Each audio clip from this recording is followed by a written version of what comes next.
and let's discuss what possibilities there will be. Okay, cool. I like that.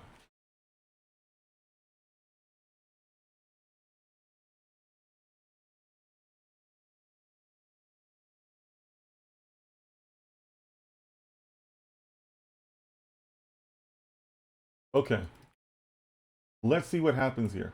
Now, while we're waiting here, guys, I don't know what Fable's going to tell us, but can I make an observation here? I think this is an important observation, guys. When did Opus 4.8 come out?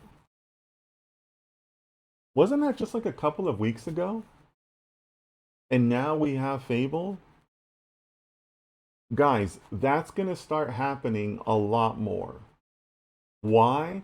Because we are in an age where AI is being used to write the next version of AI. But, Anthropic uses Claude Code too, right?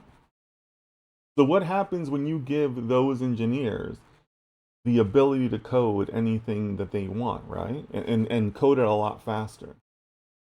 And that was really one of the big reasons why 2026 has been so pivotal for AI, because that happened for the first time back in February. And it's only happening more and more, right? But we've reached that point where AI is so good that you can now use it to write itself. And this is one of those end results that we're going to get models, not just stronger models, but coming out faster, right?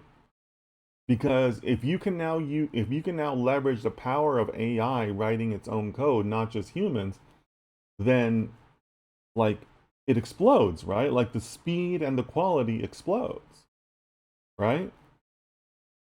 So I want you guys to also kind of take note of that, because like 4.8 was just out a couple weeks ago. Hasn't even been a month. So maybe somebody in the chat can look that up, right? But like it hasn't been around a long time, right? AJ says Claude actually covers that in a document. Yeah, yeah, you're right, AJ.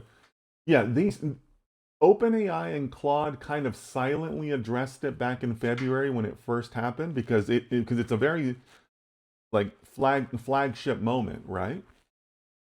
But yeah, they have been more and more open about it in the recent, like literally in the last week, right? So yeah, guys, absolutely, AJ, you're right about that. So I want you guys to kind of keep that in mind going forward, because